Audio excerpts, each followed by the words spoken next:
The sound of desperate sobbing cut through the din of the auction crowd, turning heads and stilling conversations on that scorching summer day in 1878 Dodge City, Kansas. Nora Daniels clutched her handkerchief to her face, her slender shoulders shaking as the auctioneer's gavel hovered menacingly above his podium. Next up, folks, the Daniels homestead, complete with 40 acres of prime Kansas soil. Do I hear $500 to start? This fine property comes with everything you see: livestock, equipment, and all household possessions. The auctioneer's voice boomed across the town square, drawing more onlookers to the spectacle. Nora's honey-brown hair had come loose from its pins, framing her tear-streaked face as she watched everything her family had built slipping away. At 22, she found herself completely alone after her father's unexpected death, left behind debts she couldn't hope to pay. $500. Do I hear $550? Remember, folks, this includes the young lady's possessions as well: furniture, linens, and kitchenware, everything to start fresh. The casual way he mentioned her personal belongings sent fresh tears streaming down her face. These weren't just items. They were memories of her parents, fragments of the life they created together after moving west from Boston 5 years earlier. $700, called a man from the back, his voice slurring slightly from whiskey. Bartholomew Jenkins, the local saloon owner, a man known for his wandering hands and cruel disposition. $750, countered another voice. Nora felt the crowd pressing closer, their eager faces blurring through her tears. Some looked at her with pity, others with calculation, wondering what other assets might come with the property. She had nowhere to go, no family to turn to, and the crushing weight of that reality made it difficult to breathe. $850 from Mr. Jenkins. Going once. The crowd surged forward, jostling Nora as they competed for a better view. Someone bumped her roughly from behind, nearly knocking her to the dusty ground. Going twice. $1,000. The deep, steady voice cut through the chaos like a knife. The crowd fell silent, parting slowly to reveal a tall figure standing at its edge. Cole Young stood with his thumbs hooked in his belt, his presence commanding attention without effort. Dust clung to his worn denim pants and faded blue shirt, suggesting he'd ridden hard to reach town. The leather holster at his hip held a Colt revolver that had seen its share of use, though those who knew Cole knew he rarely drew it without cause. Jenkins spat on the ground. The drifter thinks he's got money. Let's see the cash, cowboy. Cole's expression remained unchanged as he reached into his vest pocket and produced a stack of bills. I reckon this will cover it. The auctioneer's eyes widened at the sight of the money. We have $1,000 from Mr. Young. Going once. Going twice. Jenkins pushed forward through the crowd, his face contorted with anger. $1,200. $1,500. Cole countered without hesitation. A hushed murmur rippled through the onlookers. Such sums were rarely seen in cash transactions in Dodge City. Jenkins' face flushed red with frustration and whiskey. You can't just ride into town and... $2,000, Cole interrupted, his voice level as he produced more bills from his pocket. And that's final. The auctioneer's gavel hung suspended in the air as he glanced between the two men. $2,000 from Mr. Young. Going once. Going twice. Sold.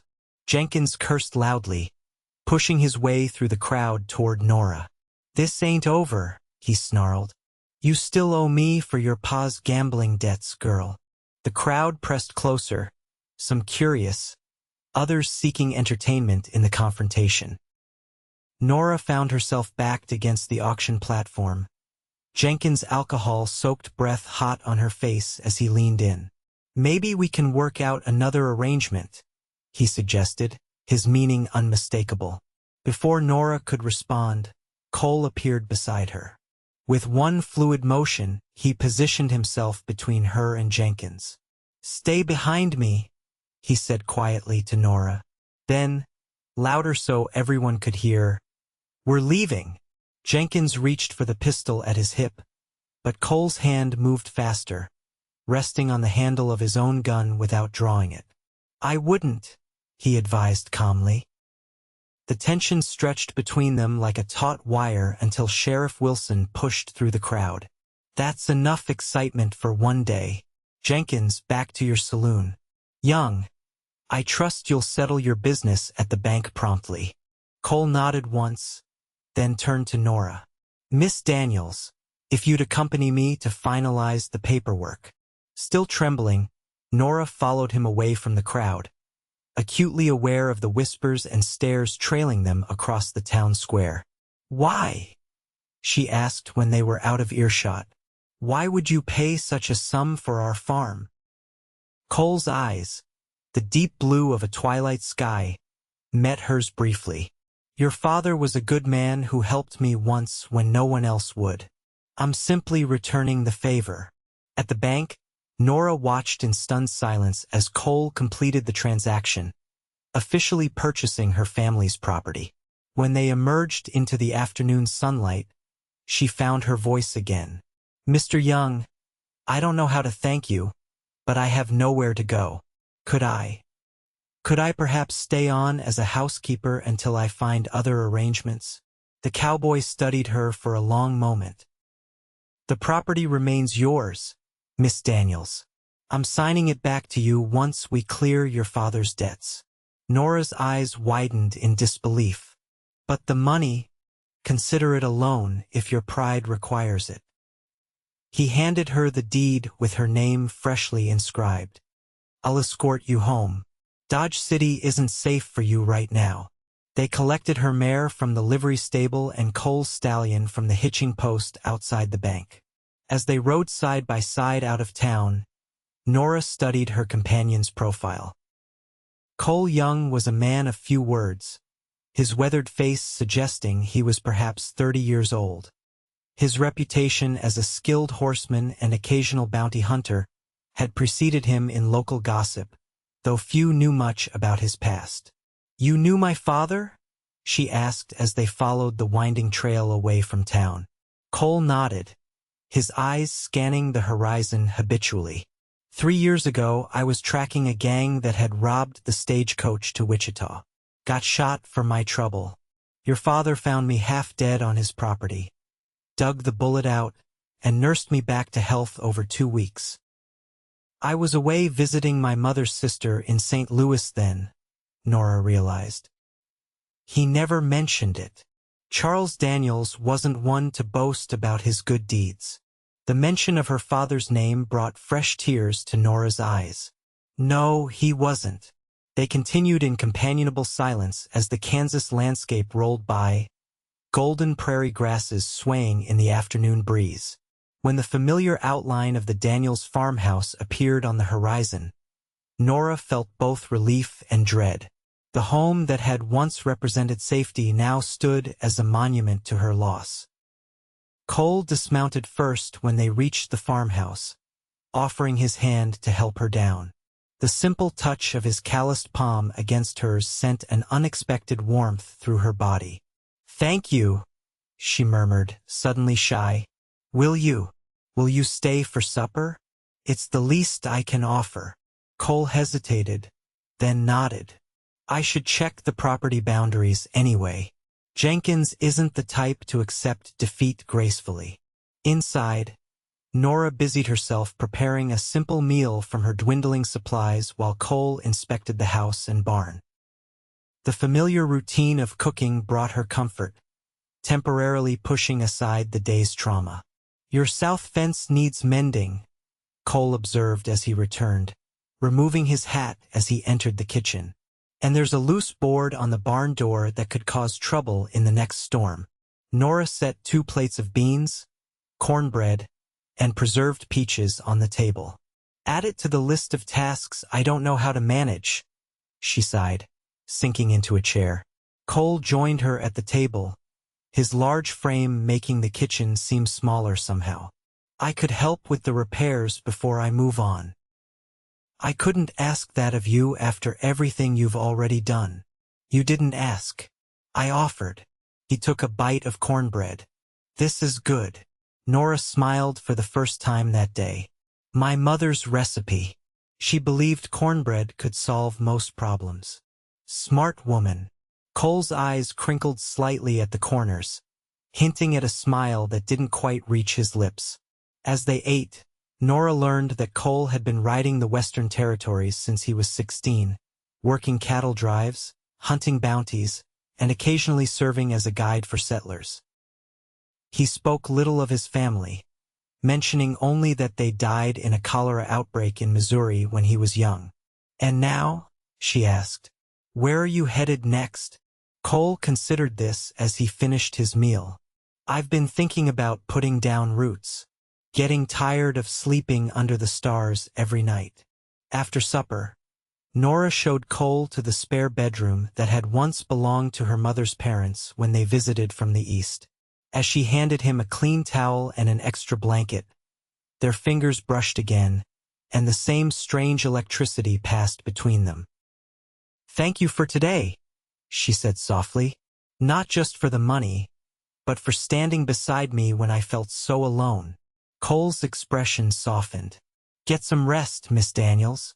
Tomorrow will be easier. True to his word, Cole rose with the sun the next morning and set to work repairing the fence. Nora watched from the kitchen window as he worked efficiently, his movements economical and practiced.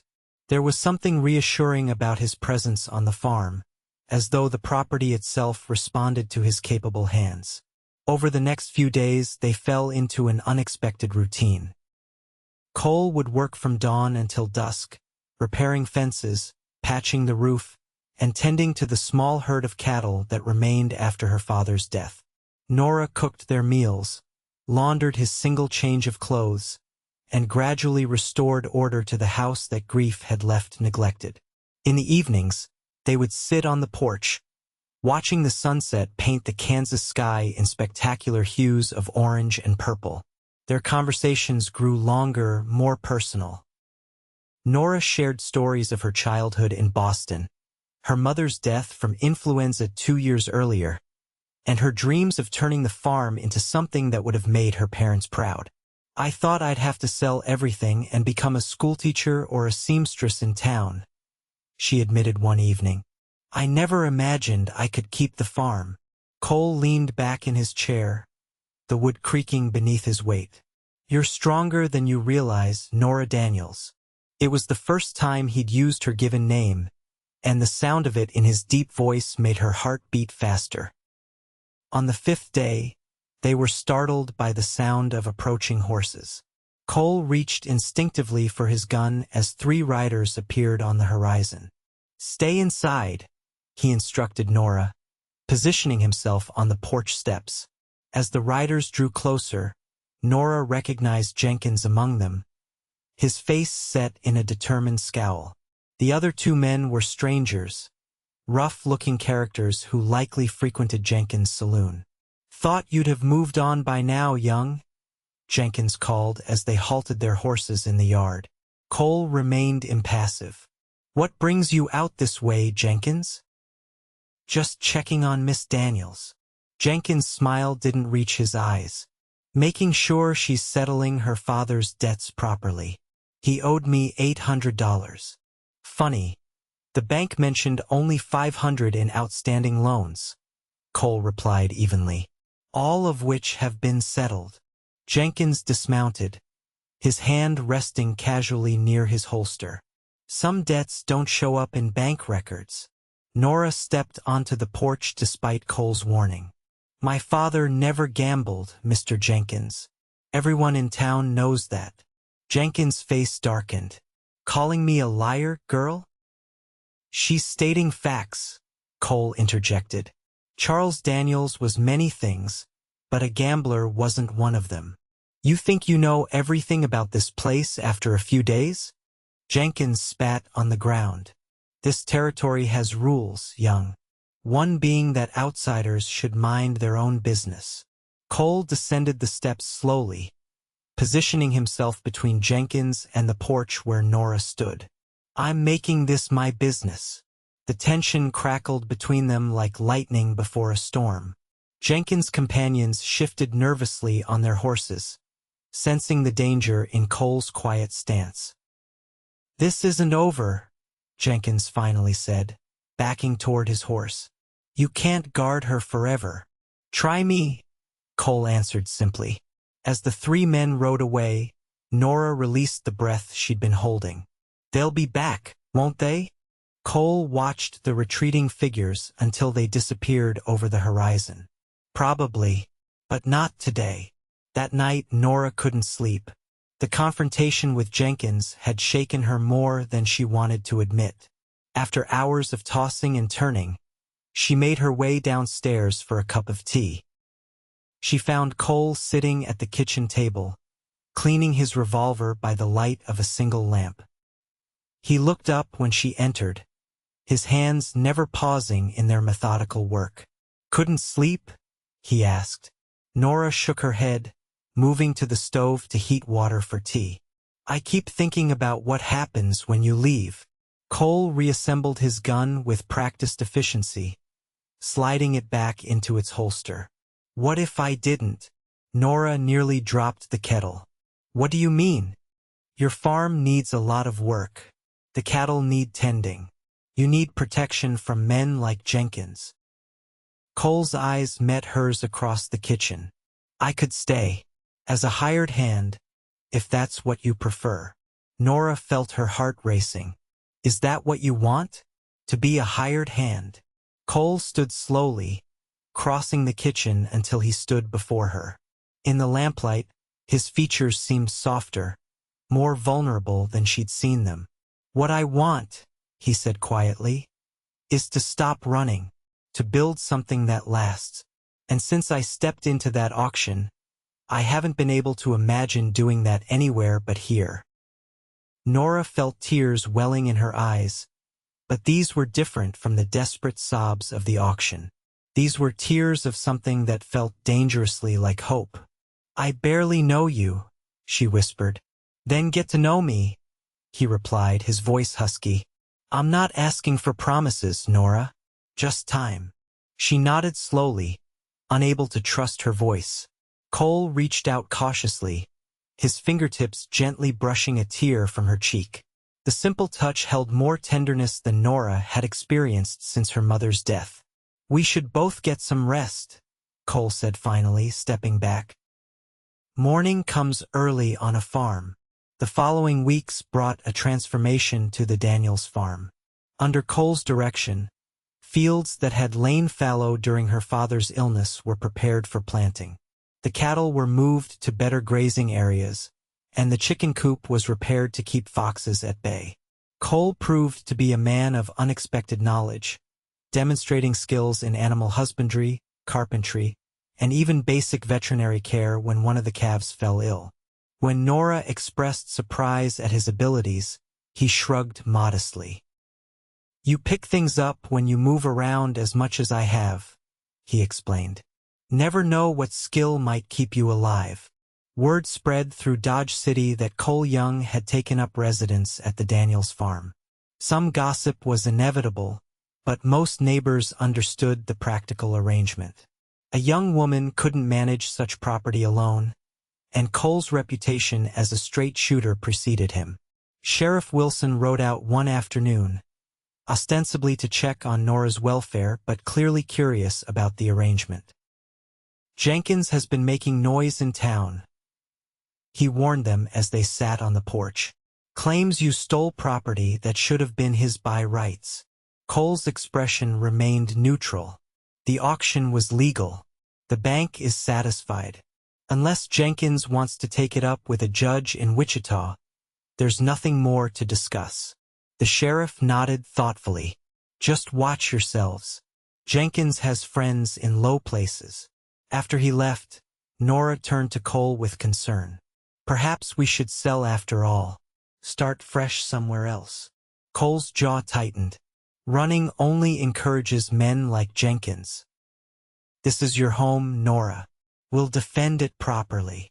His use of we wasn't lost on her. Somehow, in the span of a month, they had become a unit, their lives intertwining in ways neither had anticipated. Cole still slept in the spare bedroom, maintaining a respectful distance, but their evenings on the porch had become precious time for conversation and gradually deepening connection. One night, as they sat watching a spectacular lightning storm roll across the prairie, Cole finally shared the story he'd been carrying. "My real name is Colin Young," he said quietly. "I changed it to Cole after I left home at 16. Nora turned to face him, surprised by this revelation. "Why did you leave?" Cole watched the lightning flash across the distant clouds. "My father was the town sheriff in a small Missouri town. When I was 15, he was killed trying to stop a bank robbery. My mother had died years before, so it was just me after that." "I'm so sorry," Nora murmured. "The thing is," Cole continued, his voice tight, "one of the men who killed him was his deputy, someone he trusted, someone who'd sat at our dinner table." His hands clenched into fists. "I testified at the trial, but the deputy had powerful friends. He served 2 years, then walked free." Understanding dawned on Nora.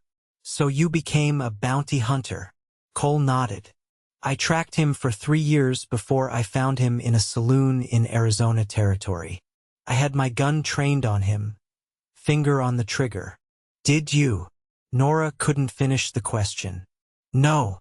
Cole's expression softened slightly. "At the last moment, I realized my father wouldn't have wanted that for me, so I turned him in to the local marshal instead. He's serving 20 years in Yuma Territorial Prison now." Nora reached across the space between them, taking his hand in hers.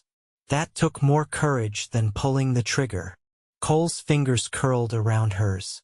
"After that, I drifted, took bounties only on men who deserved it, tried to live by a code I thought my father would respect." He looked at their joined hands. "Until I rode into Dodge City last month and heard about the Daniels auction." "Why did you come?" Nora asked, the question that had lingered between them for weeks. "I told myself it was to repay your father's kindness," Cole admitted. "But the truth is I was tired. Tired of moving, tired of hunting, tired of not belonging anywhere." His eyes met hers in the darkness. "The moment I saw you standing there, something told me this was where I needed to be." The honesty of his words touched something deep inside Nora. Without thinking, she leaned forward and pressed her lips gently to his.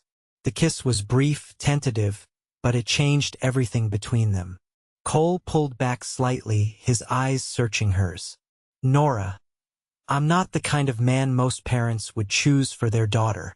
My parents are gone," she whispered, "and I choose for myself now." Their second kiss was deeper, his arms encircling her as they sat together in the darkness, the storm moving closer across the plains. The following morning, Cole proposed a trip to town for supplies. "We need seeds for the winter wheat," he explained, "and ammunition." Nora understood the unspoken concern. They hadn't seen Jenkins or his men since that confrontation, but the threat lingered. "I'll come with you," she decided. "I've been avoiding town long enough." They rode side by side into Dodge City, drawing curious glances as they made their way down the main street. Nora kept her head high, though she felt her cheeks flush at the whispered comments that followed them.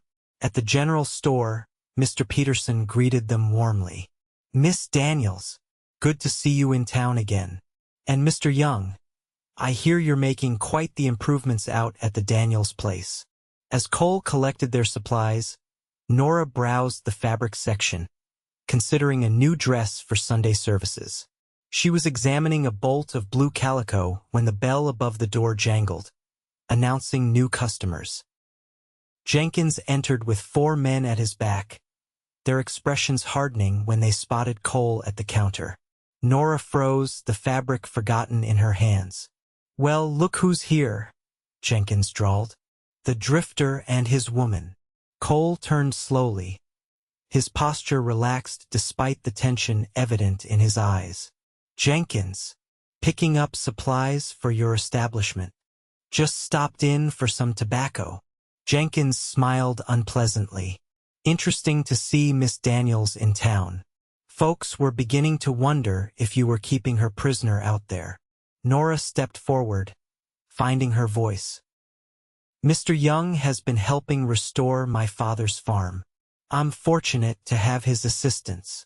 I'm sure you are, Jenkins replied, his implication clear. His gaze traveled over her in a way that made her skin crawl. There are other ways you could have settled your debts, you know. More pleasant for everyone involved. Cole moved between them, his hand casually resting near his holster. We've finished our business here, Peterson. Please add it to my account. The storekeeper nervously wrapped their purchases, clearly anxious about the confrontation brewing in his establishment. As Cole guided Nora toward the door, one of Jenkins' men deliberately stepped into their path. Leaving so soon? The lady hasn't finished her shopping. Move, Cole said quietly. The standoff lasted only seconds before Sheriff Wilson appeared in the doorway, his presence breaking the tension. Gentlemen, is there a problem? Jenkins stepped back, raising his hands in mock surrender. Not at all, Sheriff. Just having a friendly conversation with our neighbors. Cole nodded to the sheriff as he escorted Nora outside, both of them acutely aware of the eyes following their departure. They secured their purchases to their horses quickly, eager to leave town behind. That man is dangerous, Nora observed as they rode homeward. He won't stop until he gets what he wants. Cole's expression was grim. Then we'll have to convince him to want something else. That night, they kept their rifles close as they ate supper. Conversation flowed naturally despite the underlying tension, their connection deepening with each passing hour. When Cole reached across the table to take her hand, the gesture felt as natural as breathing. When this business with Jenkins is settled, he said quietly, would you consider making our arrangement more permanent? Nora's heart soared at the simple question that held so much meaning. Are you asking to be my permanent hired hand, Mr. Young? A smile touched his lips, transforming his serious face. I'm asking if you might consider becoming Mrs. Young someday. When you're ready. Nora squeezed his hand. I think I would consider that very seriously. The crash of breaking glass shattered the moment. Cole was on his feet instantly, extinguishing the lamp and pulling Nora to the floor. Stay down, he whispered, drawing his revolver. A flaming torch sailed through the broken window, landing on the kitchen floor. Cole stamped it out quickly, but not before another crashed through the front window. They're trying to burn us out, Nora realized with horror. Cole peered cautiously through the window. I count 4 men. Jenkins must be among them. What do we do? Get to the root cellar. There's only one entrance, and it's defensible. Cole checked his ammunition. I'll cover you. Nora shook her head. I'm not leaving you. This isn't a debate, Nora. I can't protect you and fight them off. Another torch crashed through a window, landing on the parlor rug and quickly igniting the dry fibers. Smoke began to fill the house as Cole fired 2 warning shots through the broken window. Go now, he urged, pushing her toward the kitchen where the trapdoor to the root cellar was located. Nora hesitated, then pressed a quick kiss to his cheek before running for the cellar entrance. She had just pulled the trapdoor open when the front door splintered under the force of a battering ram. Cole fired again, and a cry of pain told her he'd hit one of the attackers. Smoke was filling the house rapidly now, the fire spreading from the parlor to the dining room curtains. Cole, she called, coughing as the smoke reached the kitchen.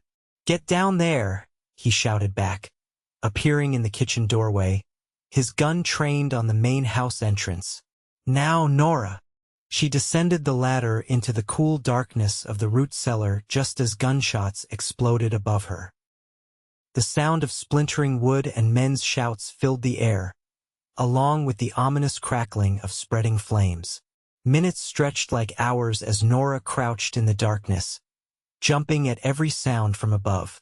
The gunfire had stopped, replaced by the roar of the fire consuming her family home. "Cole?"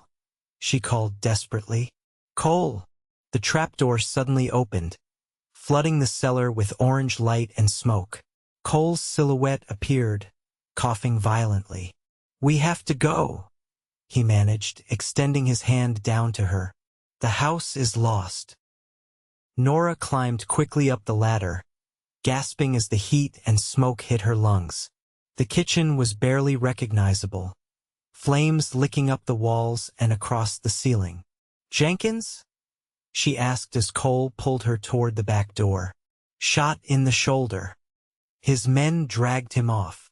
Cole's face was streaked with soot, a bloody gash visible on his forehead.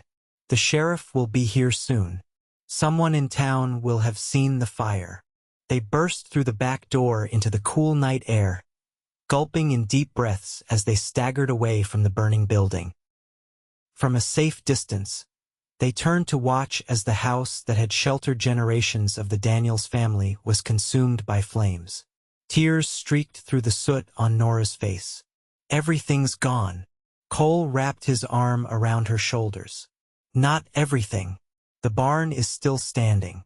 The cattle are safe. The land remains." He turned her gently to face him. "And we're still here." The sound of approaching horses announced the arrival of help from town.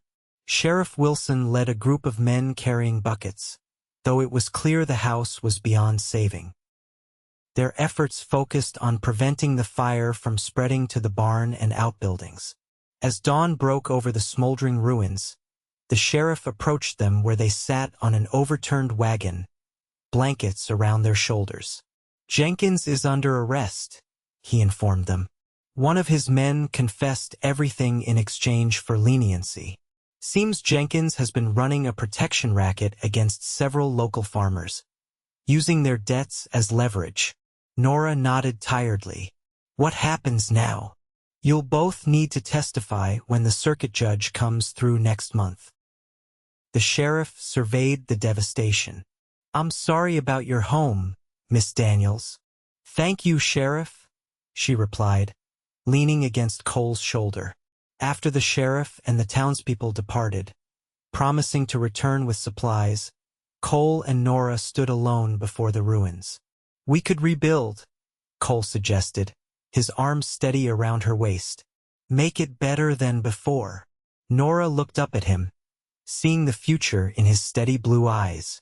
"Together, together," he confirmed. "If you'll have me." She reached up to touch his face, her fingers gently tracing the cut on his forehead. "I believe I already accepted your proposal, Mr. Young." His smile transformed his tired face. "So you did, Miss Daniels." 6 months later, a new house stood on the Daniels property, larger and sturdier than the original. The barn had been expanded to accommodate additional livestock, and the winter wheat grew tall in fields that had lain fallow the previous year. On a clear spring morning, Nora Daniels became Nora Young in a simple ceremony attended by neighbors and townspeople. Sheriff Wilson stood as Cole's best man, while the storekeeper's wife attended Nora. Jenkins remained in custody awaiting trial in Wichita, his saloon now operated by his former bartender under more reputable management. As Cole led his bride onto the floor for their first dance as husband and wife, he whispered in her ear, "Did you ever think that day at the auction would lead us here?" Nora smiled up at the man who had become her protector, partner, and love. "When you said, 'Stay behind me, we're leaving,' I knew only that I felt safe for the first time since my father died. I never imagined I was meeting the man I would marry." Cole's arms tightened around her. "I knew the moment I saw you standing there, trying to be brave despite your tears. Something told me my wandering days were over." As they danced beneath lantern light in their new barn, surrounded by well-wishers, Nora reflected on the journey that had brought them together. From the desperate tears of the auction to the fierce love that now bound them, they had forged something stronger than the flames that had tried to destroy them. "What are you thinking?" Cole asked, noticing her thoughtful expression. "That sometimes, the worst day of your life can lead to the best," she replied, rising on her toes to kiss her husband as their neighbors applauded. 2 years later, Cole stood on their porch, watching as Nora rocked their infant daughter in the shade of the oak tree they had planted the day after their wedding. The farm had prospered under their joint care, becoming one of the most successful in the county. "Catherine is finally asleep," Nora called softly as Cole approached.